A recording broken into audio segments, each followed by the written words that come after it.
안녕하세요. 저는 베이징 칭화대학교에서 역사 철학을 전공하는 왕샤오밍이라고 합니다. 23살의 젊은 나이에 이미 학과 수석을 차지하며 중국의 찬란한 역사와 문화적 우월성을 연구하는 것이 제 인생의 전부였습니다. 특히 한국이라는 작은 반도 국가가 중국 문명의 변방에 불과하다는 확고한 신념을 가지고 있었죠. 그런데 오늘 아침 제 모든 신념을 뒤흔드는 기사를 접하게 되었습니다. 중국의 신문 헤드라인에 이런 문구가 실렸습니다. 고려군은 993년의 1차 전쟁, 1010년의 2차 전쟁, 1018년의 3차 전쟁을 통해 거란과 대규모 전쟁을 치렀습니다. 그런데 말이죠. 요즘 중국 인민일보에서 뭐라고 떠들었는지 아십니까? 10만 명이었던 거란군은 수천 명밖에 남지 않았다라는 믿기 힘든 기록이 한국인들의 과장된 민족주의 때문이라고 주장했습니다. 저는 중국인민대학교에서 중화사상을 전공하며 중국의 위대함을 설파하던 학생이었는데 이런 터무니없는 역사적 사실 앞에서 분노가 치밀어 올랐습니다.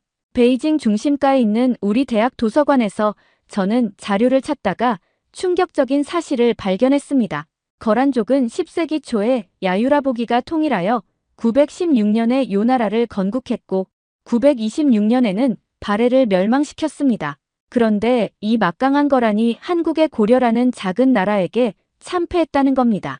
더 화가 나는 건 중국 공산당이 추진하는 동북공정이라는 프로젝트였습니다. 동북공정은 중국 동북부에 있었던 나라들이 중국의 역사라고 주장하는 정부 주도의 수정주의적 역사 왜곡 시도입니다. 저는 이것이 당연하다고 생각했습니다. 거란은 우리 중국의 역사니까요.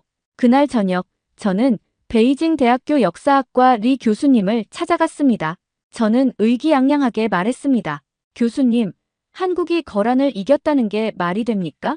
우리 중국의 위대한 거란 제국이 그런 작은 나라에게 진리가 없잖아요. 리 교수님은 안경을 벗으며 한숨을 쉬셨습니다. 샤오밍 학생, 자네는 역사를 제대로 모르는군. 거란족은 한때 우리와 역사를 공유하던 북방 유목 민족의 일파로 요나라를 건국했네. 하지만 고려와의 전쟁에서 처참하게 패배했어.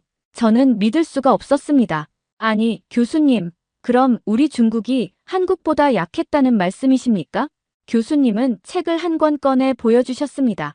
고려와 요나라는 정치, 경제, 문화 등 여러 분야에서 교류가 빈번하게 행해졌지만 거란과 고려의 3차에 걸친 전쟁은 한국 역사에 큰 충격과 영향을 끼친 사건이었습니다. 다음 날 저는 중국 국립도서관으로 향했습니다. 거기서 만난 한국인 유학생 김민수가 저에게 충격적인 사실을 알려주었습니다. 귀주대첩이라고 들어보셨어요? 1019년 2월 1일 강감찬 장군이 이끄는 고려군이 요나라군을 귀주에서 물리쳐 승리한 전투입니다. 이거 한국 역사상 3대첩 중 하나예요. 저는 코웃음을 쳤습니다. 3대첩? 뭐 그런 과장된 표현을. 김민수는 침착하게 설명했습니다. 한국의 3대 대첩은 살수대첩, 귀주대첩, 한산대첩입니다. 살수대첩은 612년에 수나라 양제가 대군을 이끌고 고구려를 침공했다가 패배한 전투고요. 저는 화가 치밀어 올랐습니다. 수나라도 졌다고? 그게 말이 됩니까? 옆에 있던 일본인 유학생 다나카가 끼어들었습니다. 사실이에요. 역사상 단일 전쟁에서 단일 국가가 동원한 사상 최대의 군대는 612년 고구려를 침략한 수나라 양제의 113만 대군입니다. 보급 병력까지 합하면 200만 400만 명으로 추산됩니다. 그런데 고구려가 이겼죠. 저는 벌떡 일어났습니다. 불가능해. 중국이 그렇게 약할 리가 없어. 그때 도서관 사서인 장 선생님이 다가왔습니다. 그는 퇴직을 앞둔 노학자였습니다. 젊은이, 역사는 감정이 아니라 사실로 봐야 하네. 거란족은 오늘날 중국과 몽골에 흡수되어 현존하지 않기 때문에 고구려 -수 전쟁, 고구려 -당 전쟁이나 고려 시대의 여몽전쟁, 조선 시대의 임진왜란, 병자호란 등 다른 주요 전란들에 비해서 상대적으로 묻히는 경향이 있습니다. 하지만 그 전쟁의 규모는 어마어마했어. 저는 여전히 믿지 못했습니다. 그래도 거란이 10만 대군을 이끌고 갔는데 장 선생님은 책을 펼쳐 보여주었습니다. 강감찬은 귀주 벌판에 미리 제방을 쌓았습니다. 삼교천 나루에서 2km 떨어진 상류 지역에 제방을 싸는 것이었죠. 소가죽에 흙을 넣어 제방을 쌓고 하천물을 막자 삼교천 나루에는 물이 거의 없게 됐습니다. 그게 뭐가 대단하다는 겁니까? 저는 비웃었습니다. 김민수가 설명을 이어갔습니다. 거란군이 하천에 들어섰을 때 강 양쪽에 매복해 있던 고려군이 일제히 봉화를 올렸습니다. 소가죽 제방을 터뜨리라는 신호였죠. 거대한 하천물이 거란군을 향해 밀려들었고 세 방향에서 공격을 개시했습니다. 저는 주먹을 불끈 쥐었습니다. 비겁한 수법이군요. 정정당당하게 싸우지 못하고. 그때 역사학과 왕 교수님이 우리 대화를 듣고 다가왔습니다. 학생, 그건 전략이라고 하는 거야. 그리고 가장 결정적인 건 귀주대첩이었네. 때마침 갑자기 북쪽의 거란군 쪽을 향해 거센 바람이 휘몰아쳤어요. 거세 바람을 타고 고려군의 화살들이 거란군 진영으로 비처럼 쏟아졌습니다. 강감찬은 기상 변화까지 예측했다는 설이 있어 저는 더 이상 참을 수 없었습니다. 그건 그냥 운이잖아요. 실력이 아니라.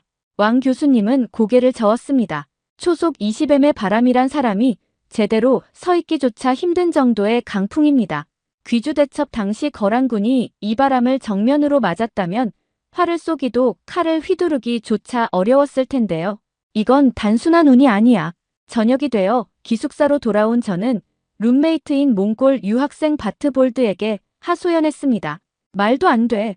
우리 중국의 위대한 거란이 한국 따위에게 졌다니. 바트볼드는 웃으며 말했습니다. 왜 그렇게 놀라? 요 나라는 993년부터 1019년까지 고려에 쳐들어왔으나 고려가 승리하여 요 나라는 패퇴했다고 우리 몽골 역사책에도 나와 있어. 너희 몽골도 중국 역사의 일부잖아. 저는 소리쳤습니다. 바트볼드는 한숨을 쉬었습니다. 샤오밍, 너는 역사를 너무 편협하게 보고 있어. 거란인들이 고구려인들의 후손이라는 식의 주장이 아니라 거란어에서 고구려어 단어를 많이 차용한 것으로 보인다는 연구도 있어. 역사는 서로 영향을 주고받는 거야. 다음 날 저는 중국사회과학원의 거란 전문가인 천연구원을 찾아갔습니다. 선생님, 거란이 고려에게 진 게 정말입니까? 천연구원은 담담하게 말했습니다. 구주대첩은 당시 우리나라 전쟁 사상 길이 빛날 것이었다고 고려사에 기록되어 있습니다. 거란의 패함이 아직 이와 같이 심함이 없었다고요. 하지만 거란은 당시 최강국이었잖아요. 맞아요. 송나라 시대 한족은 북방에 있는 호전적인 거란의 위협으로 엄청난 정신적 위축 시기를 보냈습니다. 그런데 고려가 그런 거란을 물리쳤으니 저는 절망감에 빠졌습니다. 그때 천연구원이 충격적인 사실을 하나 더 알려주었습니다. 거란족들은 원나라에 완전히 망한 이후 14세기 말부터 종적을 감추고 역사의 무대에서 사라졌습니다. 유전자 분석상 거란족의 후예로 추정되는 다우르족은 오늘날 중국 내몽골, 흑룡강성, 신장 지역과 러시아 일부 지역에서 거주하는데 약 15만 명의 인구를 보유하고 있습니다. 저는 충격에 휩싸였습니다. 그 위대했던 거란이 지금은 겨우 15만 명, 한국은 5천만 명이 넘는데 그날 밤 저는 인터넷에서 더 많은 자료를 찾았습니다. 그리고 더욱 충격적인 사실을 발견했습니다. 고려 전기의 중국 왕조와의 조공책 본관계를 보면 외왕 방면에서는 국왕의 대외적인 위상은 시종일관 제후였습니다. 뭐야? 고려가 중국의 제후국이었다고? 그런데도 이겼다고? 다음 날 베이징대 한국학과의 한국인 이 교수님을 만났습니다. 교수님, 고려가 중국의 제후국이면서도 거란을 이긴 게 맞습니까? 이 교수님은 미소를 지었습니다. 형식적인 관계와 실제 군사력은 다른 문제죠. 강감찬은 서북 면행영 도통사 상원수대장군으로서 20만 8천의 대군을 이끌고 거란의 10만 대군을 격파했습니다. 이건 부인할 수 없는 역사적 사실이에요. 20만 대 10만이면 당연히 이기는 거 아닙니까? 저는 억지를 부렸습니다. 그렇게 단순하지 않아요. 원래 야전 전술의 기본은 가장 유리한 조건에서 우세한 전력으로 최소한의 피해만 입으며 승리하는 것입니다. 강감찬은 완벽한 전략가였어요. 그때 옆 테이블에 있던 러시아 유학생 이반이 끼어들었습니다. 재미있는 사실 하나 알려줄까? 러시아어로 중국을 뜻하는 키타이, KITAY는 거란에서 유래했어. 우리는 중국을 거란의 이름으로 부르고 있는 거야. 그런데 그 거란이 한국에게 졌다니. 아이러니하지. 저는 분노가 폭발했습니다. 다들 왜 이래? 중국을 무시하는 거야? 이 교수님이 차분히 말했습니다. 역사를 있는 그대로 인정하는 것이 무시가 아니에요. 1993년 고구려 문화국제토론회에서 북한 사학자들은 고구려를 중국 역사의 소수민족이라고 보는 중국 학자들에 대해 현대 영토를 범주로 역사상의 귀속을 확정한 것은 역사 사실에 반한다고 비판했습니다. 며칠 후 저는 내몽골 자치구로 현장 답사를 갔습니다. 거란의 흔적을 직접 찾아보고 싶었습니다. 그곳에서 만난 현지 가이드는 놀라운 이야기를 들려주었습니다. 거란족은 정수리를 몽땅 밀어버리고 주변 머리카락만 남겨놓는 파격적인 머리카락 모양을 가진 민족이었습니다. 이를 곤발이라 불렀죠. 그게 뭐가 중요합니까? 저는 짜증스럽게 물었습니다. 이런 독특한 문화를 가진 강력한 민족이었는데도 고려에게 패배했다는 거죠. 1219년 고려군은 거란족을 쫓아 고려 경내까지 진입한 몽골군과 접선했습니다. 고려와 몽골은 연합군을 결성하여 강동성에 운거한 거란 유종을 격퇴했습니다. 거란의 마지막도 고려가 끝낸 거예요. 저는 더 이상 할 말이 없었습니다. 베이징으로 돌아온 저는 마지막으로 중국 군사과학원의 류 장군을 찾아갔습니다. 장군님, 정말로 거란이 고려에게 그렇게 처참하게 패배했습니까?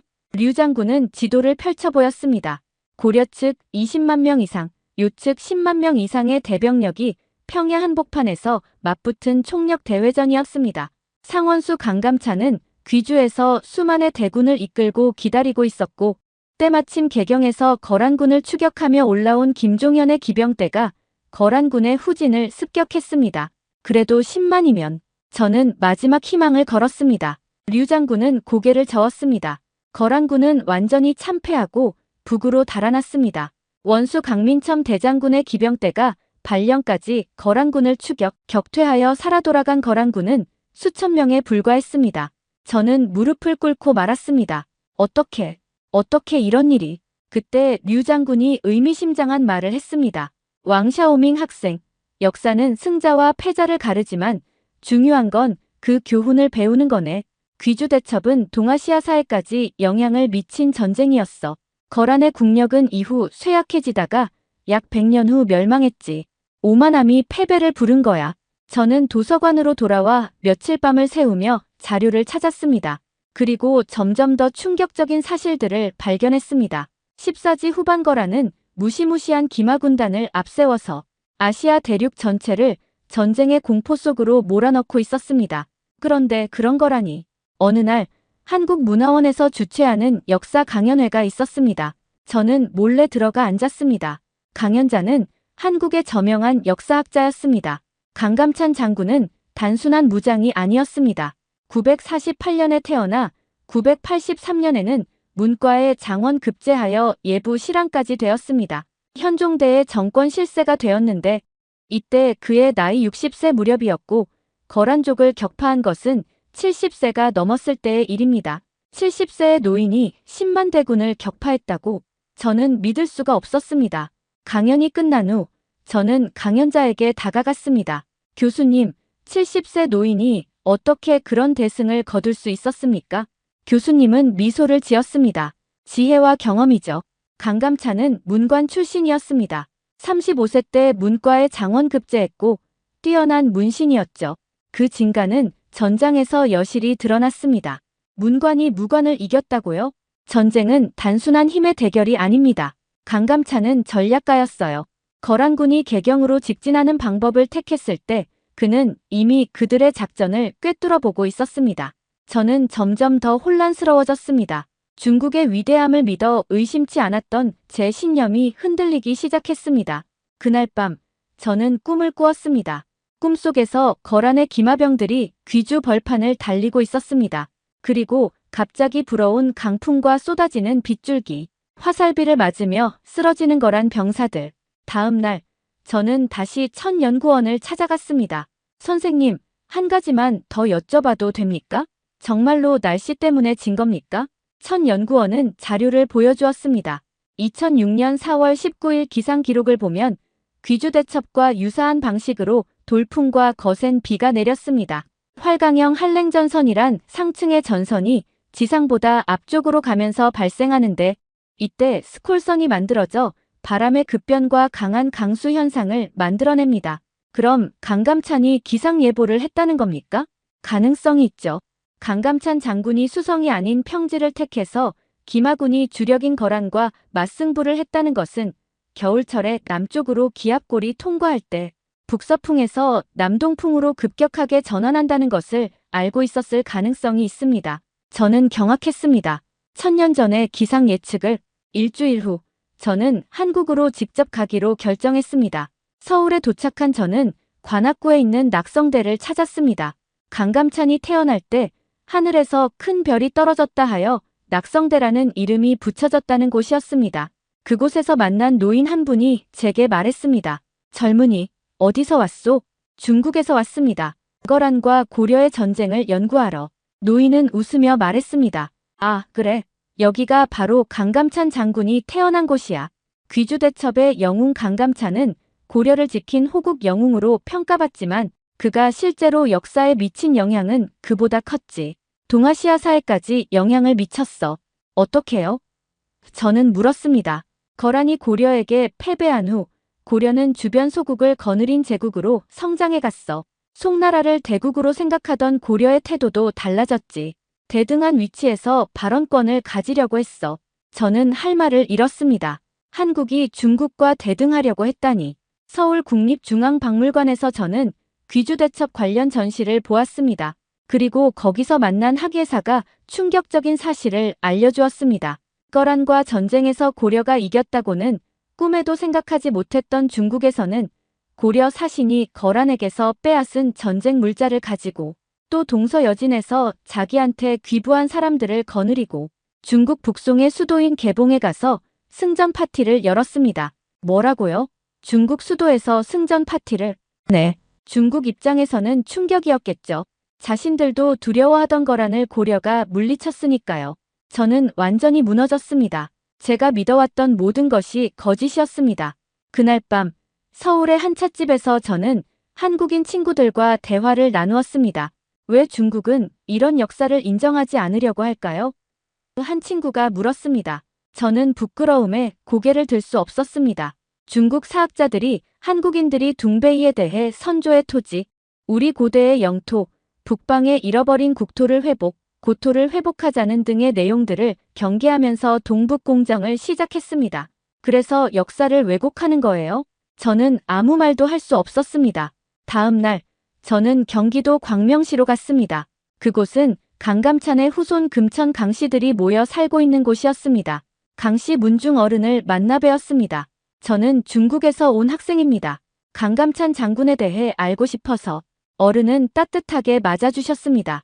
현종께서 강감찬 장군의 승전 소식을 들으시고 영파역까지 나오셔서 강 장군이 아니셨으면 우리 민족이 모두 오랑캐의 노예가 될 뻔했다고 말씀하셨다네. 저는 충격을 받았습니다. 고려 왕이 직접 그렇게 말했다니. 그런데 왜 중국에서는 이런 역사를 가르치지 않을까요? 제가 물었습니다. 어른은 한숨을 쉬셨습니다. 역사는 승자가 쓰는 법이지. 하지만 진실은 영원히 감출 수 없어. 거란의 국력은 귀주대첩 이후 쇠약해지다가 약 100년 후 멸망했어. 반면 고려는 200년간 평화를 누렸지. 서울로 돌아온 저는 마지막으로 서울대학교 동양사학과 김 교수님을 찾아갔습니다. 교수님, 저는 이제 어떻게 해야 할까요? 제가 믿어왔던 모든 것이. 김 교수님은 따뜻하게 말씀하셨습니다. 역사를 공부한다는 것은 진실을 마주하는 일입니다. 중국의 문화 왜곡에 대한 한국의 강경한 입장을 요구하는 목소리가 높아지고 있는 것도 역사의 진실을 지키려는 노력입니다. 하지만 저는 중국인인데 국적이 중요한 게 아닙니다. 진실을 추구하는 학자의 자세가 중요한 거죠. 중한 두 나라는 지리적, 역사적으로 너무나도 가까운 관계에 있습니다. 두 나라는 유사일에 오랫동안 흥망성쇠를 같이 하였습니다. 서로의 역사를 인정하고 존중할 때 진정한 우호관계가 가능합니다. 베이징으로 돌아온 저는 완전히 다른 사람이 되어 있었습니다. 더 이상 오만한 중화 사상에 빠진 학생이 아니었습니다. 학교로 돌아온 저는 리 교수님을 다시 찾아갔습니다. 교수님, 제가 틀렸습니다. 우리 교수님은 미소를 지으셨습니다. 뭘 깨달았나? 거란이 고려에게 패배한 것은 역사적 사실입니다. 그리고 그것을 인정해야 합니다. 그래, 그게 진정한 학자의 자세야. 하지만 제 주변의 중국인 친구들은 여전히 믿지 않았습니다. 샤오밍, 너 한국에 가더니 세뇌당했구나. 아니야, 나는 진실을 알게 된 거야. 친구들은 코웃음을 쳤습니다. 중국이 한국에게 졌다고? 말도 안 돼. 저는 자료를 보여주었습니다. 진포대첩은 1380년의 고려가 왜구를 상대로 큰 승리를 거둔 해전입니다. 이때의 대승은 왜구에게 큰 타격을 입혔으며 고려는 이때 최초로 해전에서 화포를 사용했습니다. 그게 뭔 상관이야? 고려는 이미 14세기에 화약 무기를 자체 제작해서 사용했어. 그만큼 발달된 나라였다는 거야. 하지만 친구들은 여전히 믿지 않았습니다. 며칠 후 대학 토론회가 열렸습니다. 주제는 동북아시아 역사의 재조명이었습니다. 저는 용기를 내어 발표를 신청했습니다. 여러분, 오늘 저는 불편한 진실을 말하려고 합니다. 거란의 고려, 침공과 그 패배에 대해서요. 강당이 술렁였습니다. 1019년 귀주대첩은 동아시아의 국제 질서를 재편하고 역사의 줄기를 바꿔버린 엄청난 사건이었습니다. 우리는 이를 인정해야 합니다. 반역자. 누군가 소리쳤습니다. 하지만 저는 계속했습니다. 동원된 군인의 수만 봐도 다른 주요 전란들에 절대 뒤지지 않았던 대규모의 전란이었으며 훗날 고려사 및 동아시아사의 1세기 이상의 전개에 큰 영향을 미친 전쟁이었습니다. 발표가 끝난 후 많은 학생들이 저를 비난했습니다. 하지만 몇몇 학생들은 조용히 다가와 말했습니다. 사실 우리도 알고 있었어. 하지만 말하기 두려웠지. 그 후로 저는 배신자, 한국의 영혼을 판 놈이라는 비난을 받았습니다. 하지만 저는 굴복하지 않았습니다. 어느 날 중국 CCTV에서 역사 다큐멘터리를 제작한다는 소식을 들었습니다. 주제는 거란 제국의 영광이었습니다. 저는 제작진에게 편지를 썼습니다. 진실을 외면하지 마십시오. 거란의 패배도 역사의 일부입니다. 하지만 답은 없었습니다. 그러던 중 놀라운 일이 일어났습니다. 내몽골 대학의 한 교수님이 저에게 연락을 해왔습니다. 왕샤오밍 학생, 자네의 발표를 들었네. 용기 있는 행동이었어. 교수님, 우리 대학에서 거란 마이너스 고려 전쟁의 재조명이라는 학술대회를 열 예정이네. 자네도 참가하지 않겠나? 저는 감격했습니다. 드디어 진실을 말할 기회가 온 것입니다. 학술대회 당일, 저는 떨리는 마음으로 발표를 시작했습니다. 1018년 거란의 소배합은 10만 대군을 이끌고 고려를 침공했습니다. 그들의 전략은 개경을 단숨에 점령하는 것이었죠. 하지만 강감찬은 이미 그들의 계획을 꿰뚫어보고 있었습니다. 청중들은 조용히 들었습니다. 귀주대첩 당시 거란군이 초속 20m의 강풍을 정면으로 맞았고 고려군의 화살이 비처럼 쏟아졌습니다. 10만 대군 중 살아 돌아간 자는 겨우 수천 명에 불과했습니다. 발표가 끝난 후 뜻밖에도 많은 박수가 쏟아졌습니다. 한 노 교수님이 일어나 말했습니다. 이제는 우리도 진실을 마주할 때입니다. 역사를 왜곡하는 것은 우리 자신을 속이는 일입니다. 그날 이후 저는 진정한 역사학자의 길을 걷기 시작했습니다. 하지만 여전히 많은 중국인들은 이 사실을 믿지 않습니다. 어느 날 베이징 왕푸진 거리에서 우연히 고등학교 동창을 만났습니다. 샤오밍, 오랜만이야. 요즘 뭐하고 지내? 거란과 고려의 전쟁을 연구하고 있어. 동창은 비웃었습니다. 아직도 그 헛소리를 믿어? 중국이 한국에게 졌다고? 저는 차분히 말했습니다. 그게 헛소리가 아니야. 고려사의 거란의 패함이 아직 이와 같이 심함이 없었다라고 기록되어 있어. 이건 부인할 수 없는 사실이야. 그건 한국이 조작한 거겠지. 아니야. 중국 사회과학원 초대 원장인 후차오무도 1982년에 고구려가 둥베이를 점유했다는 점을 인정했어. 우리 스스로도 알고 있었던 거야. 동창은 할 말을 잃고 떠났습니다. 2년이 지난 지금 저는 박사과정에 진학했습니다. 논문 주제는 귀주대첩이 동아시아 국제 질서에 미친 영향입니다. 지도 교수님은 걱정스럽게 말씀하셨습니다. 이 주제로 논문을 쓰면 중국에서 교수가 되기 어려울 거야. 알고 있습니다. 하지만 진실을 외면할 수는 없습니다. 그래, 내 선택을 존중한다. 논문을 쓰면서 저는 더 많은 사실들을 발견했습니다. 귀주대첩은 고려 측 20만 명 이상, 요 측 10만 명 이상의 대병력이 평야 한복판에서 맞붙은 총력 대회전이었습니다. 이것은 당시로서는 엄청난 규모의 전쟁이었습니다. 그리고 가장 놀라운 사실은 요 나라가 고려 전쟁에서 실패했던 것이 장기적으로 보면 거란이 멸망하는 하나의 원인이 되었다는 것입니다. 어느 날 중국 교육부에서 연락이 왔습니다. 왕샤오밍 학생, 당신의 연구에 대해 이야기하고 싶습니다. 저는 긴장하며 교육부로 갔습니다. 당신의 연구가 동북 공정에 반하는 내용이라는 것을 알고 있습니까? 네, 알고 있습니다. 하지만 역사적 사실입니다. 중국의 이익에 반하는 연구를 계속하시겠습니까? 저는 심호흡을 하고 말했습니다. 역사학자로서 진실을 추구하는 것이 제 의무입니다. 한국 31운동은 프랑스 대혁명이나 미국의 독립운동에 비교해도 결코 손색이 없는 위대성을 지닌 민족운동입니다. 우리가 이웃나라의 역사를 존중하지 않으면서 어떻게 진정한 우호관계를 맺을 수 있겠습니까? 관료들은 불쾌한 표정을 지었습니다. 당신의 연구 지원금은 중단될 것입니다. 감수하겠습니다. 연구실로 돌아온 저는 홀로 앉아 생각했습니다. 제가 옳은 일을 하고 있는 걸까요? 그때 한국에서 이메일이 왔습니다. 서울대 김 교수님이었습니다. 왕샤오밍 학생, 당신의 용기에 감동했습니다. 우리 대학에서 객원연구원으로 초청하고 싶습니다. 저는 눈물이 났습니다. 진실을 추구하는 길이 이렇게 외로울 줄은 몰랐습니다. 그날 밤 저는 일기를 썼습니다. 오늘도 많은 중국인들이 나를 배신자라고 불렀다. 하지만 나는 후회하지 않는다. 거란족은 세력이 커지자 발해를 멸망시키고 독자적인 국가를 세웠지만 고려와의 전쟁에서 패배하고 결국 역사 속으로 사라졌다. 오만함이 그들을 멸망으로 이끈 것이다. 우리도 같은 실수를 반복해서는 안 된다. 다음 날 놀라운 일이 일어났습니다. 중국의 한 인터넷 포털에 제 논문이 올라왔고 수많은 댓글이 달렸습니다. 드디어 진실을 말하는 사람이 나타났다. 왕샤오밍, 당신은 진정한 학자다. 우리도 이제 역사를 직시해야 한다. 물론 비난하는 댓글도 많았습니다. 매국노, 한국의 스파이, 중국을 욕되게 하는 놈. 하지만 저는 흔들리지 않았습니다. 한 달 후 뜻밖의 전화가 왔습니다. 중국 CCTV 다큐멘터리 제작진이었습니다. 왕샤오밍 선생님, 우리는 동아시아 전쟁사의 진실이라는 다큐멘터리를 제작하려고 합니다. 거란과 고려의 전쟁도 다룰 예정입니다. 자문을 부탁드려도 될까요? 저는 놀랐습니다. 정말로 진실을 방송하실 건가요? 네. 이제는 중국도 변해야 할 때입니다.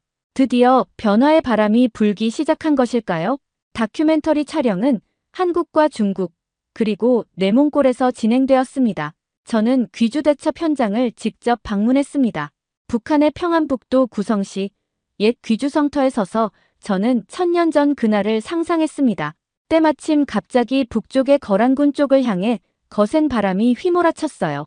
거세 바람을 타고 고려군의 화살들이 거란군 진영으로 비처럼 쏟아졌습니다. 카메라 앞에서 저는 말했습니다.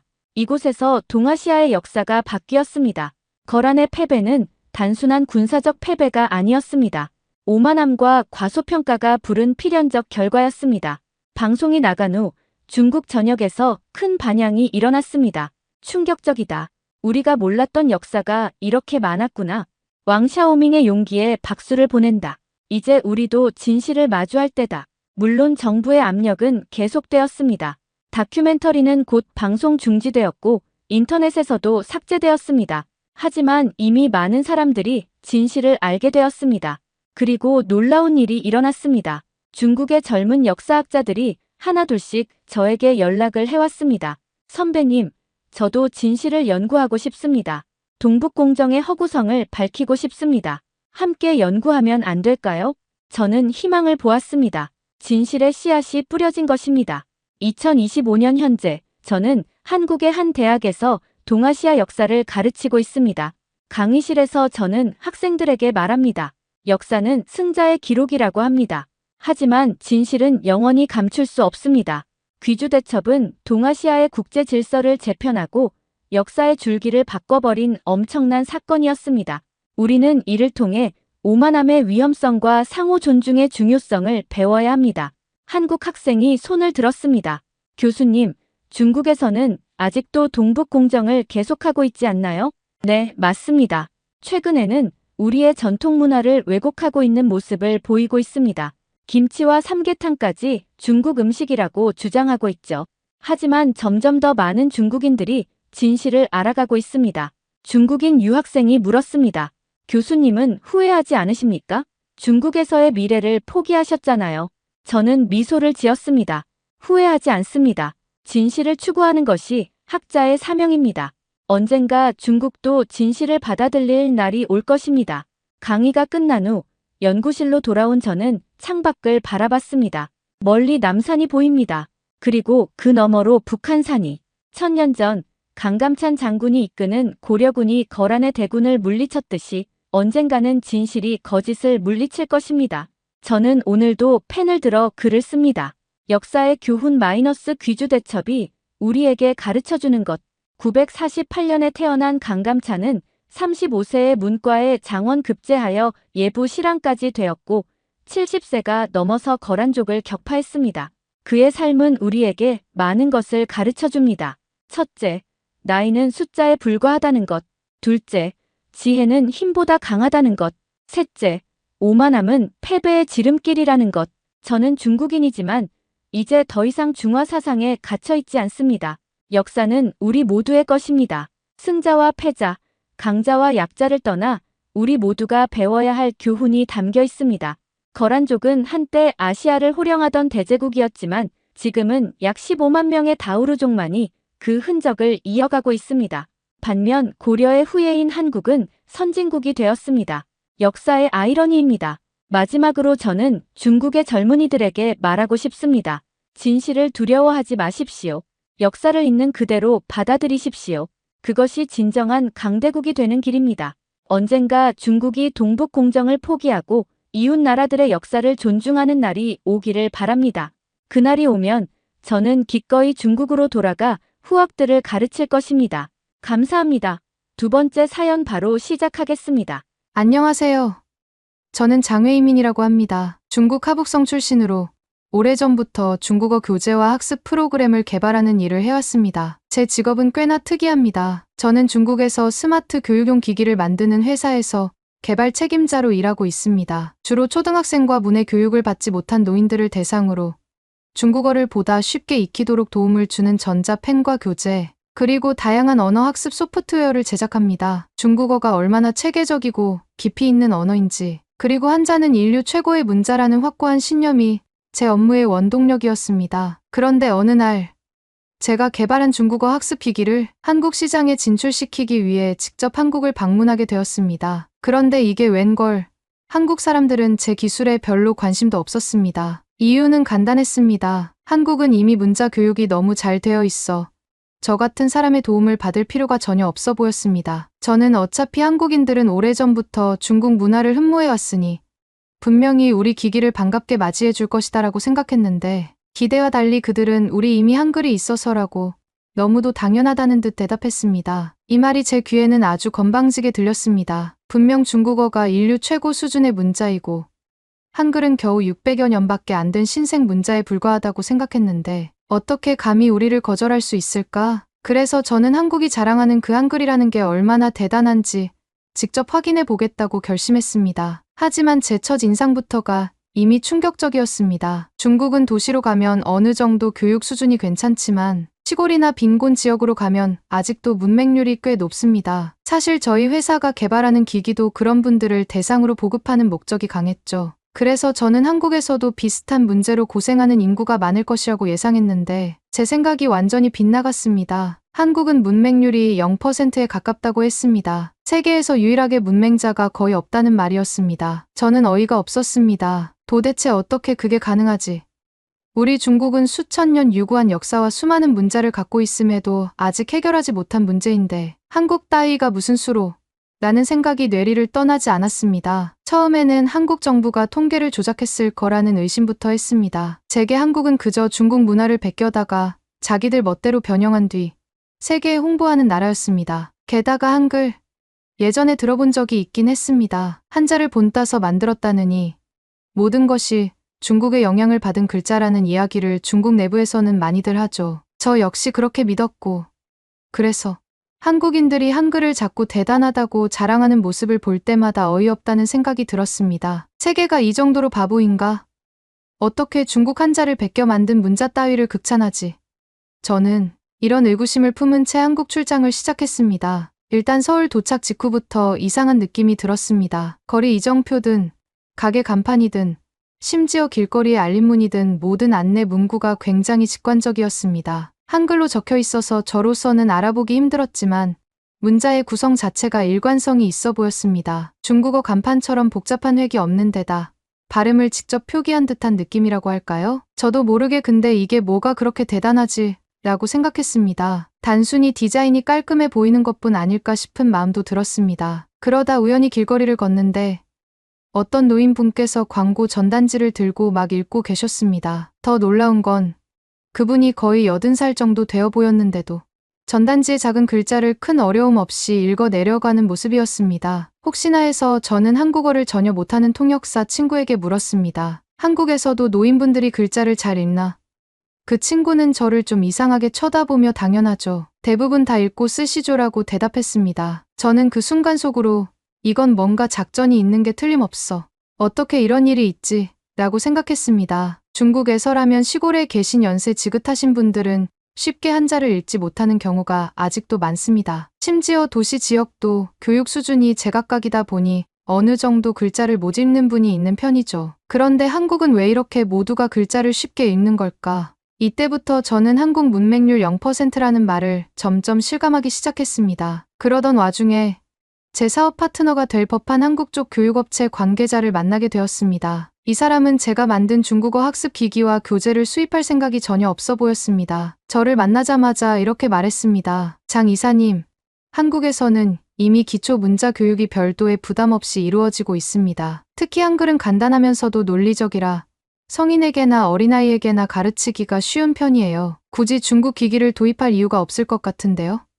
저는 얼이 빠져서 그 말을 들었습니다. 한글이 정말 그렇게 쉽고 과학적이라니 말도 안 돼. 한자는 수천 년 역사를 자랑하고 문자를 예술로 승화시켜온 전통이 있는데 저는 속으로 계속 그 생각만 했습니다. 마치 제가 가진 자부심이 산산조각 나는 듯한 기분이었습니다. 그래서 저는 우기기 시작했습니다. 한글이라 해봤자 어차피 옛날 조선이 중국 한자를 보고 흉내낸 것 아닌가요? 역사적으로 중국 문화가 우수하다는 것은 명백한 사실입니다. 이건 인정해야죠.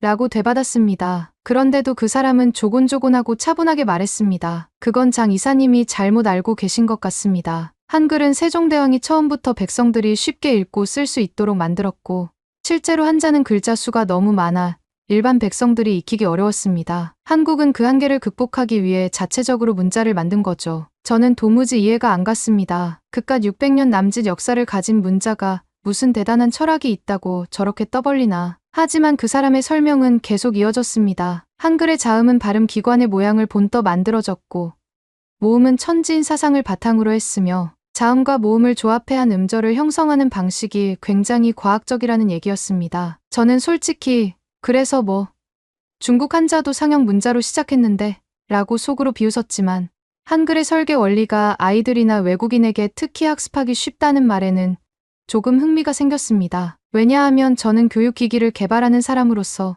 학습 효율이라는 게 얼마나 중요한지 잘 알고 있기 때문이었습니다. 그래서 저는 직접 한국의 문해 교육 현장을 좀 살펴보기로 했습니다. 한국이라 해도 실제 시골이나 소외 지역에 가면 문맹인 분들이 많을 것이다. 단지 언론이 쉬쉬하는 건 아닐까라는 의심을 떨치고 싶지 않았습니다. 그래서 일부러 한국의 지방 도시 몇 군데를 돌아다니며 노인복지관이나 평생교육센터에 들러보았습니다. 놀라운 건 노인복지관에 가서 수업을 듣는 분들을 만나봐도 대부분이 한글 읽기에 큰 어려움이 없다는 사실이었습니다. 혹여 몇몇 분이 학습을 받는 중이라 하더라도 그 배우는 속도가 굉장히 빨랐습니다. 게다가 이제 막 배우기 시작해서 제 이름은 쓸 수 있게 됐어요라며 자랑스럽게 이야기하는 70대 후반 어르신들을 보고 저는 깜짝 놀랐습니다. 한글 공부를 시작한 지 얼마 안 된 어르신들이 자기 이름을 정확히 쓰고 문장을 조금씩 읽어나가는 광경을 본 저는 솔직히 말도 안 된다고 생각했습니다. 제 머릿속에는 중국 시골에 사시는 제 고향 친척들이 떠올랐습니다. 그분들은 평생 한자를 읽거나 쓰는 걸 어려워했고 지금도 대부분 이름 정도만 겨우 쓸 수 있지.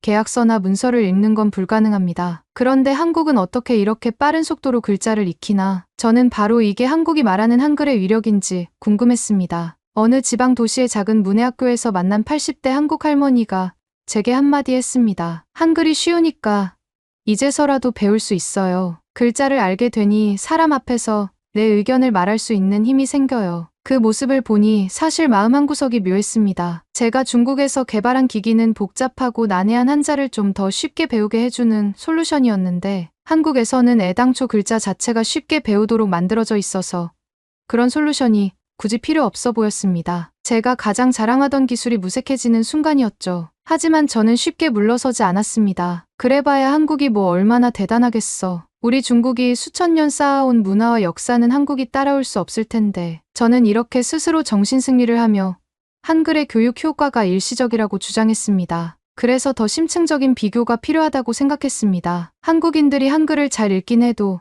한자어가 섞여 있으면 헷갈릴 거야. 그러면 결국 중국 문자를 빌려온 거잖아. 라고 생각하고 한국 신문이나 잡지를 직접 구해서 읽어보려 했습니다. 물론 저는 한글을 전혀 읽지 못하니 통역사를 대동하고요. 그런데 한자를 원래 조금 아는 저조차도 한국 신문에 나오는 한자어 표기가 상당히 제한적이라는 걸 보고 당황했습니다. 그리고 그나마 있더라도 한글 발음을 먼저 배워야 하니까 실상 한자를 아는 게 별 도움이 안 되더군요. 오히려 옆에 있던 한국인은 한글로 적힌 모든 기사를 읽고 기사 속에 잠깐 들어간 한자 성어나 인명, 지명 같은 것을 한글로 소리 내어 부드럽게 읽어 내려갔습니다. 저는 또 한 번 충격을 받았습니다. 아니, 중국어 원형을 모르면 읽을 수 없어야 정상이잖아 라고 생각했는데 한국인들은 굳이 한자 지식이 없어도 그냥 음을 통해 자유롭게 읽고 의미를 파악해 내더군요. 정말 황당했습니다. 한글이 이렇게 독립적이라는 사실을 제가 깨닫기까지 그리 오래 걸리지 않았습니다. 한국인들이 과거에는 한자를 많이 썼다지만 지금은 자국문자인 한글을 바탕으로 모든 국민이 글을 읽고 쓸 수 있게 됐다. 라는 얘기를 들을 때마다 저는 마음이 꼬였습니다. 자존심 상했습니다. 중국인인 제 입장에서는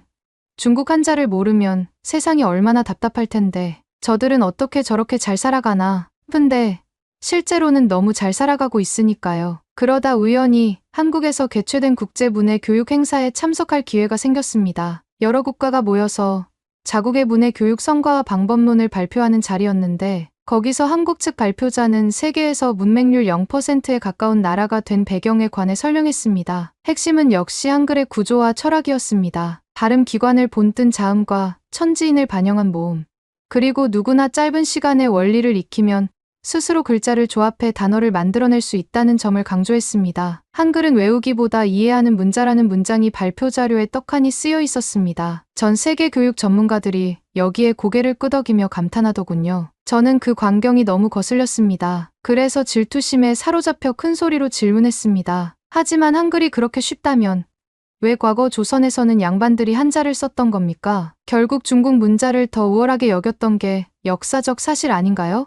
라고 말이죠. 한국 발표자는 다소 당황한 표정을 지었지만 이내 차분하게 대답했습니다. 맞습니다. 과거 조선시대에는 지배층이 중국 한자를 사용했지만 그것이 백성에게 적합한 문자는 아니었습니다. 그래서 세종대왕이 모든 백성이 쉽게 익히도록 한글을 창제했고 훈민정음 반포라는 혁명을 통해 계층 간 지식 독점을 깨려 했습니다. 저는 속으로 그래봤자 우리 중국 역사가 훨씬 오래됐고 전통이 더 깊은데라고 계속 되뇌었습니다. 이렇게 저는 중국어와 한글을 둘러싼 끝없는 비교를 이어갔습니다. 제게 한글은 결코 중국 한자보다 우월할 수 없었습니다. 하지만 시간이 지나면서 한 가지는 뚜렷이 인식하게 되었습니다. 한국에서는 문자 교육을 누가, 언제, 어디서나 별다른 장벽 없이 받을 수 있다는 사실 말이죠. 그리고 그 바탕에는 한글이 지닌 과학적이고 논리적인 체계가 있었습니다. 어떻게든 흠을 찾아내야 하는데 저는 점점 초조해졌습니다. 마침 제가 한국 TV 뉴스를 보는데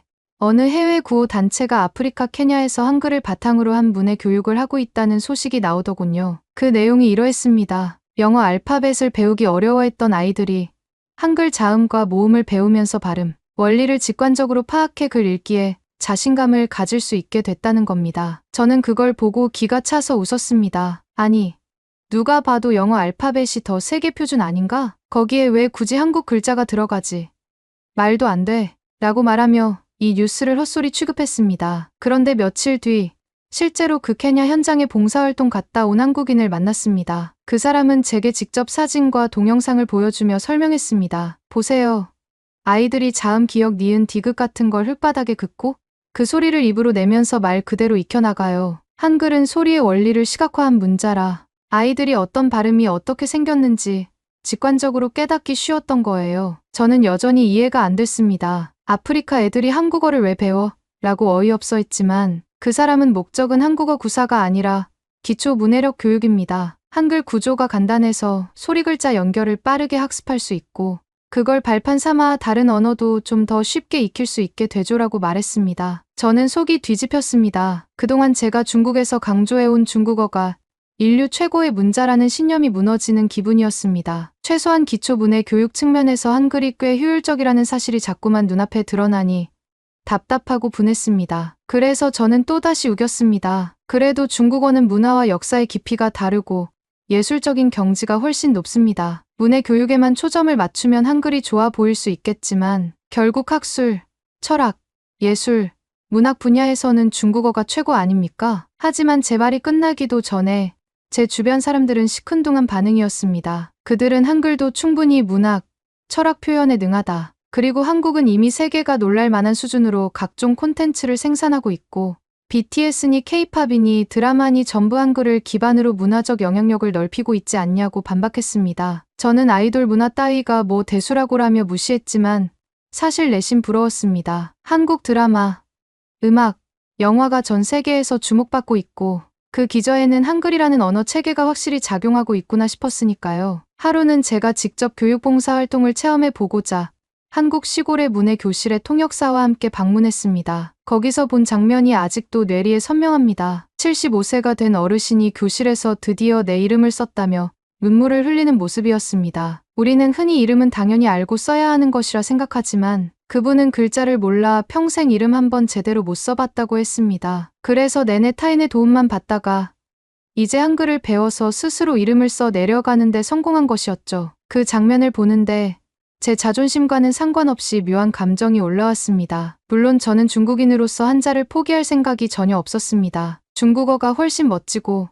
한국은 결국 우리를 흉내냈다. 라는 생각이 여전히 강했습니다. 하지만 문맹률 제로에 가까운 교육 환경만큼은 인정하지 않을 수 없게 됐습니다. 왜냐하면 제 눈으로 직접 봤으니까요. 한국의 시골 구석 노인들조차 글자를 배우고 그것을 통해 삶의 변화를 맞이하는 모습이 생생히 펼쳐졌습니다. 저는 그래도 마지막까지 틈을 놓치지 않았습니다. 이게 다 국가 정책이 잘 되어 있어서 그런 거겠지. 한글 자체가 우수해서가 아니라 한국 정부가 돈을 많이 써서 교육한 거라든지 어떻게든 외국에 보여주려고 홍보용으로 포장한 거겠지. 라며 깎아내렸습니다. 제가 가지고 있던 반한글적인 고정관념은 좀처럼 바뀌지 않았습니다. 그러던 중 UNESCO에서 주최하는 행사에 초청받아 한국에 다시 오게 됐는데 여기서 정말 저를 분노하게 만든 사건이 벌어졌습니다. UNESCO가 세종대왕 문해상을 제정해 전 세계 문해 교육에 기여한 개인이나 단체를 시상하고 있다는 사실을 알게 된 겁니다. 그것도 대놓고 세종대왕 이름으로. 저는 믿을 수 없었습니다. 어떻게 그깟 조선왕 이름이 UNESCO 공식 상에 붙을 수 있을까? 심지어 엄청 권위 있는 상이라고 하더군요. 행사장에서 저는 다른 나라 교육 전문가들이 세종대왕은 인류 역사상 처음으로 백성 모두를 위해 글자를 창제한 위대한 군주다. 그의 철학과 업적은 문해 교육의 근본 취지에 부합한다라는 찬사를 아끼지 않는 말을 들었습니다. 저는 속에서부터 우라가 치밀었습니다. 이건 정말 너무하지 않나. 중국 황제들 중에도 엄청난 업적이 많은데 왜 한국 왕만 이렇게 주목받는 거지? 다 언론 플레이 아냐? 라고 생각했습니다. 그날 시상식에서는 문해 교육으로 빈곤 지역 어린이들을 가르친 어느 단체가 수상했는데 그들이 소감 발표를 할 때 한국에서 받은 한글 교재 덕분에 교육 효과가 높아졌다고 공개적으로 언급했습니다. 저는 이제 황당함을 넘어 분노가 치밀었습니다. 도대체 왜 중국 한자는 찬양받지 못하고 한국 한글만 축혀 세우는가라는 질문이 계속 머릿속을 맴돌았습니다. 그래서 행사 뒤풀이 자리에서 저는 마이크를 잡고 무작정 큰 소리를 질렀습니다. 중국은 세계에서 가장 오랜 문명 국가입니다. 한자는 인류 역사상 가장 아름답고 깊이 있는 문자입니다. 그런데 왜 하필 한국의 한글만 이렇게 찬사를 받고 UNESCO에서까지 특별 대우를 받는 겁니까?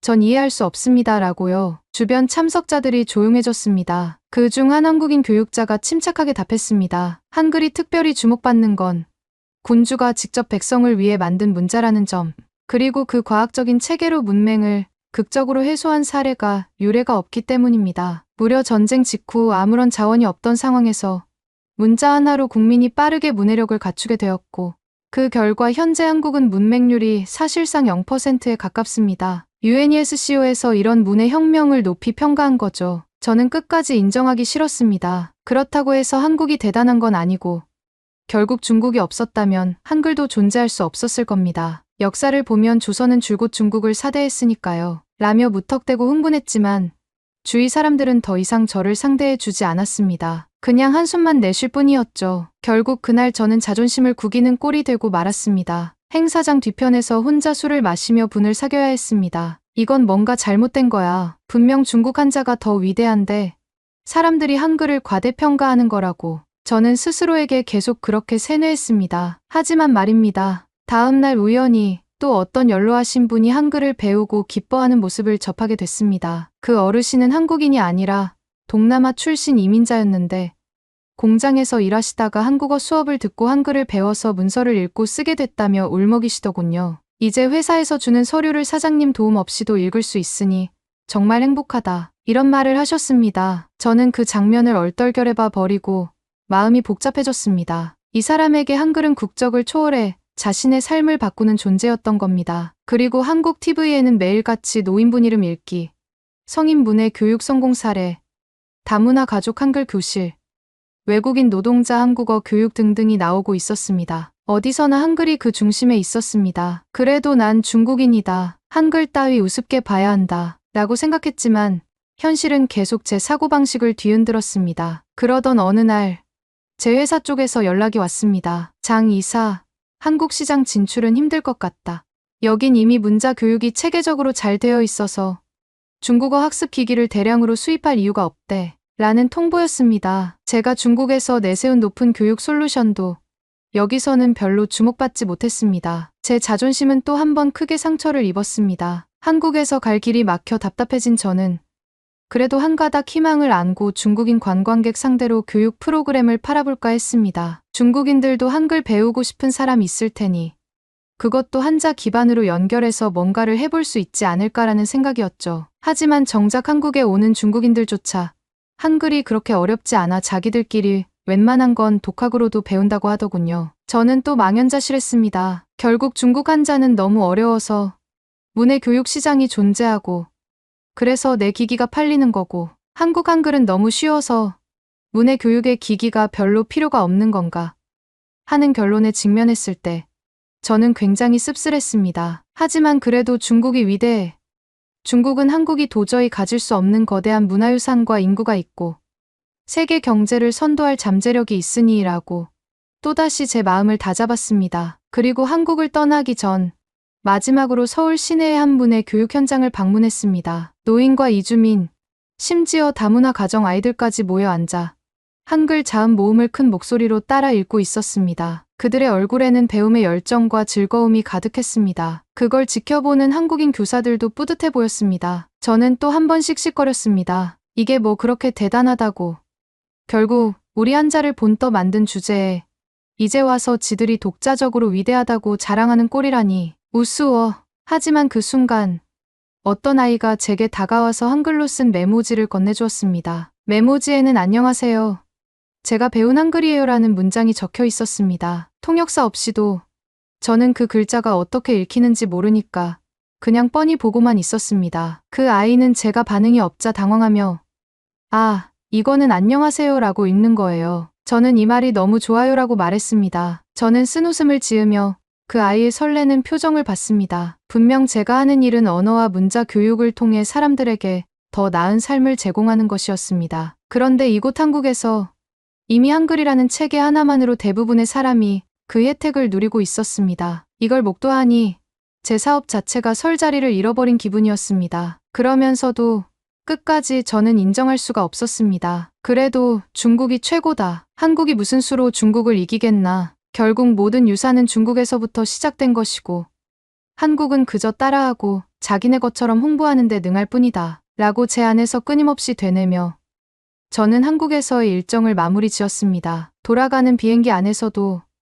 저는 분이 가라앉지 않았습니다. 유네스코의 그 어이없는 세종대왕 문해상, 한국인이 자랑하는 문맹률 0%라는 황당한 수치, 노인부터 어린아이까지 손쉽게 익힌다는 한글의 저력, 그리고 외국 아이들까지 효과적으로 가르치고 있다는 사실이 머리를 떠나지 않았습니다. 이 모든 게 말이 안 된다. 뭔가 어딘가 조작이 있는 거야. 절대 한국이 우리보다 우월할 리가 없어. 한글이 아무리 쉽다 한들 우리 한자가 지닌 미학과 역사적 가치가 더 크지 않나.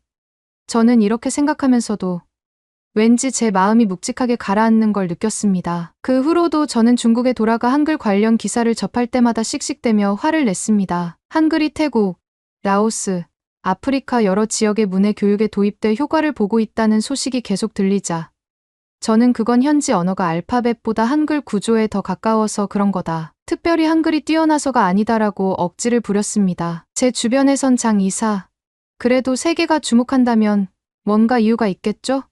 라고 말했지만 저는 끝까지 고개를 가로저었습니다. 중국은 전 세계 최대 경제대국이 될 것이고 한글 같은 건 결국 한국에서나 통할 뿐이다. 한자가 문화와 예술의 정점임을 아무도 부인할 수 없다. 저는 그런 식으로 애써 제 자신을 위로하며 한국이 자랑하는 그 한글의 힘을 절대 인정하지 않았습니다. 하지만 가끔씩 떠오르는 장면들이 있습니다. 한국 시골 문해 교실에서 울먹이며 이름을 쓰던 노인, 다문화 가정 아이와 외국 노동자들이 자기 이름을 한글로 적으며 환하게 웃던 모습, 그리고 UNESCO 세종대왕 문해상 행사장에서 만났던 교육 전문가들의 찬사, 그 모든 게 거짓일 수는 없다는 사실을 머리로는 알고 있습니다. 그래도 저는 이렇게 말합니다. 그래도 중국이 최고다. 한국이 뭘 해봤자 결국 중국에 종속될 수밖에 없다. 한글이 아무리 과학적이라지만 우리 한자를 능가할 수는 없다. 세상 사람들은 그 사실을 언젠가 깨닫게 될 것이다. 이렇게 억지 부리는 것이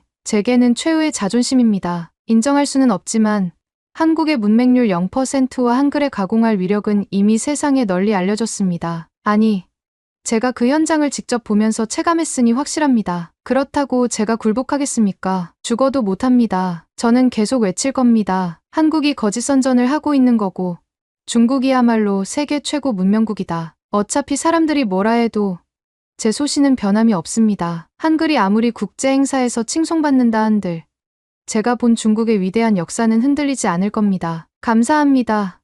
두 번째 사연 바로 시작하겠습니다.